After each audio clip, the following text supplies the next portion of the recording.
Bismillah wassalatu wassalamu ala rasulillah wa ala alihi wa sahbihi wa man walah. Para santri sekalian, kita melanjutkan materi kita di pelajaran tafsir. Pada kesempatan kali ini kita akan membahas itu tentang kitab Siyam, yaitu tentang puasa. Ya, walaupun puasa sudah lewat bagi kita, tetapi ya kita tetap mempelajari tentang hukum-hukum yang berkaitan dengan puasa. Adapun ayat dari Al-Quran yang membahas tentang puasa sudah kita pahami bersama, yaitu Quran Surat Al-Baqarah ayat 183 sampai 185. Di sini kita tidak akan membacakan ayat, tetapi kita langsung saja ke tafsirnya, bagaimana Syekh As-Sa'di menafsirkan ayat tersebut. Qala As-Sa'di rahimahullahu ta'ala, yukhbiru ta'ala bima manna bihi ala ibadihi. Allah subhanahu wa ta'ala mengkabarkan bima manna bihi, dengan sesuatu yang Allah anugerahkan, ala ibadihi, kepada hamba-hambanya. Bi annahu farada alaihim asyam, bahwasanya Allah subhanahu wa ta'ala mewajibkan kepada hamba-hambanya yaitu berpuasa. Kama faradahu alal umami as-sabiqah, sebagaimana puasa tersebut juga diwajibkan kepada umat-umat yang terdahulu. Dalam arti umat Islam diwajibkan untuk berpuasa, bukan berarti umat yang terdahulu tidak diwajibkan, tetapi mereka pun umat-umat terdahulu juga diwajibkan untuk berpuasa. Cuman bentuk puasa umat-umat yang terdahulu itu adalah waktunya ataupun yang lainnya adalah berbeda dengan puasanya kita. Li'annahu minas sara'i wal awamir allati hiya maslahatun lil khalqi fi kulli zaman.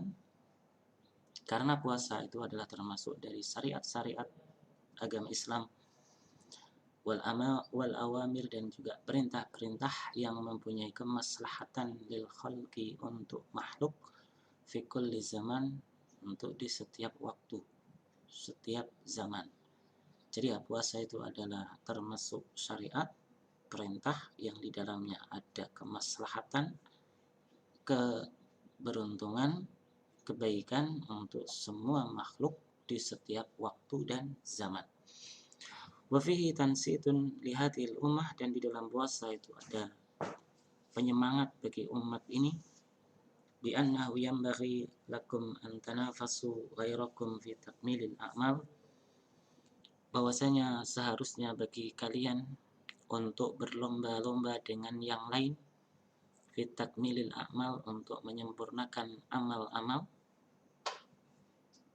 wal musara'ati ila salihil khisal, dan juga bersegera, bergegas-gegas untuk beramal soleh.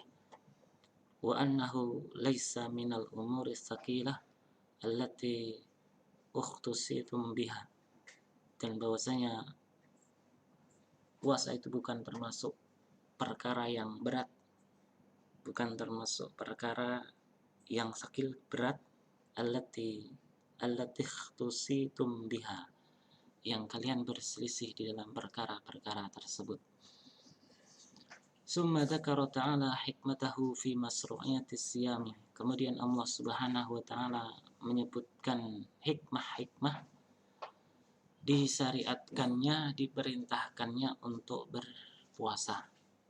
Faqal, maka Allah subhanahu wa ta'ala berfirman, la'allakum tattaqun, mudah-mudahan kalian menjadi orang yang bertakwa. Fa inna siyama min akbari asbabit taqwa, karena sesungguhnya puasa itu adalah sebab yang paling besar untuk mendapatkan ketakwaan kepada Allah subhanahu wa ta'ala. Kenapa demikian? Li'anna fihi imtisala amrillah wa ijtinabi nahyi, karena di dalam berpuasa itu adalah melaksanakan perintah Allah dan menjauhi larangannya. Famimma istamala alaihi minat taqwa, dan puasa tersebut mencakup di dalamnya unsur-unsur ketakwaan, itu adalah sebagai berikut: annas-shaima yatruku ma harramallahu alaihi minal akli was-surbi wal jima'i wan nahwiha. Bahwasanya puasa itu adalah yatruk, yaitu meninggalkan apa-apa yang diharamkan oleh Allah, minal akl was-surbi wal jima' wan nahwiha, dari perkara makan, minum, jima' dan lain sebagainya, allati tamilu ilaiha nafsu, yang mana jiwa manusia itu ya condong ingin melakukan hal tersebut, akan tetapi dia tinggalkan perkara-perkara tersebut, mutaqarriban bidzalika ila Allah, untuk mendekatkan dirinya kepada Allah, rajiyan bitarkihi, mengharap dengan ia meninggalkan perkara-perkara tersebut, sawabahu, yaitu pahala dari Allah. Maka perhatikan, fahada minat taqwa, maka ini adalah termasuk bentuk ketakwaan kepada Allah Subhanahu wa ta'ala.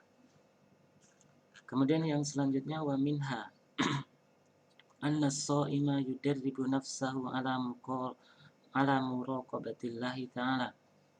Bahwasanya orang yang berpuasa itu adalah melatih dirinya ala muraqabatillahi ta'ala, untuk merasa diawasi oleh Allah Subhanahu wa ta'ala. Jadi puasa itu melatih orang merasa diawasi oleh Allah Subhanahu wa ta'ala. Fayatruk ma tahwa nafsuh, maka ia meninggalkan sesuatu yang disenangi, disukai, diinginkan oleh hawa nafsunya, ma'akudratihi alaih, sedangkan dia itu mampu untuk melakukannya. Li'ilmihi, karena ia paham, karena ia mengerti, bittila'illah alaih, pengawasan Allah kepadanya. Kemudian yang selanjutnya, wa minha an-nasyam yadiku majar syaitan. Bahwasanya puasa itu adalah mempersempit gerak laju jalannya daripada syaitan. Fa innahu yajri min ibni adam majradam, karena sesungguhnya syaitan itu adalah berjalan di jalannya darah Bani Adam. Maka perhatikan, fabisyam, maka dengan seseorang itu berpuasa, dengan ia berpuasa, yudha'if nufudahu, maka dia telah memperlemah gerak daripada syaitan tersebut. Watakillu minhul ma'asi, maka dengan demikian maka maksiat pun akan menjadi lebih sedikit. Kemudian juga wa minha an-shaim fil ghalib, bahwasanya orang yang berpuasa secara umum, mayoritasnya, taksuru ta'atuh, maka ketaatannya akan semakin banyak. Wa ta'atu min hisalit taqwa, dan ketaatan itu adalah termasuk sifat karakter dari orang yang bertakwa kepada Allah Subhanahu wa ta'ala. Wa minha, dan juga termasuk darinya adalah annal ghani, bahwasanya orang kaya, orang yang mampu banyak hartanya, idza daqa alamal ju', apabila ia merasakan, yaitu sakitnya lapar. Jadi orang kaya ketika dia merasakan sakitnya lapar, aujabalahu dzalika muwasatul fuqara'il ma'lumin, maka mewajibkan hal tersebut baginya untuk membantu orang-orang fakir, orang-orang miskin yang tidak punya harta. Maka perhatikan, wahada min hisalit taqwa, dan ini pun juga termasuk sifat karakter takwa. Kemudian walamma dzakara annahu farada alaihim as-siyam, maka ketika Allah Subhanahu wa ta'ala menyebutkan bahwasanya Allah mewajibkan kepada hambanya untuk berpuasa, akhbara annahu ayyama ma'dudatin, maka Allah Subhanahu wa ta'ala mengkabarkan bahwasanya puasa itu adalah di hari-hari yang tertentu, dalam arti ya hari-hari yang sudah ditentukan. Ai qalilatin bi ghayatis sulah, yaitu sedikit di dalam puncak kemudahan. Dalam arti ya, karena puasa tersebut itu adalah di hari-hari tertentu saja, tidak banyak, maka itu adalah mengandung makna bahwasanya puasa itu adalah di dalam puncak keringanan, suatu kemudahan. Karena Allah tidak mewajibkan puasa terus-menerus, hanya sedikit yang Allah wajibkan. Kemudian summa sahhala tashilan akhar, kemudian Allah Subhanahu wa taala memberikan kemudahan yang lain. Faqal, maka Allah mengatakan, faman kana minkum maridan aw ala safarin fa iddatun min ayyamin ukhra, maka barang siapa di antara kalian yang sakit ataupun dalam keadaan safar, maka fa'idatun min ayyamin ukhra, maka boleh untuk berbuka puasa, akan tetapi apa? Fa'idatun min ayyamin ukhra, maka hendaknya diganti di hari-hari yang lain. Wadzalika lil masyaqqah fil gharib, karena semua itu adalah karena adanya kesulitan, kesukaran ya secara umum. Jadi orang sakit, orang yang bepergian itu ya mayoritasnya mereka merasakan kesulitan, kepayahan. Maka Allah rakhasallahu lahuma, Allah memberikan rukhsah, keringanan kepada mereka untuk berbuka, untuk tidak berpuasa. Walamma kana la budda min husuli maslahatis siyam likulli mu'min, maka ketika suatu keharusan untuk tercapainya kemaslahatan puasa bagi setiap orang yang beriman, maka amarahuma, Allah Subhanahu wa taala memerintahkan kepada orang yang sakit, orang yang safar, yang tidak berpuasa tadi, an yaqdiyahu, untuk mengganti puasanya, fi ayyamin ukhra, di hari-hari yang lain, idza zalal marad, apabila sakitnya itu sudah sembuh, sudah hilang, sudah enggak sakit.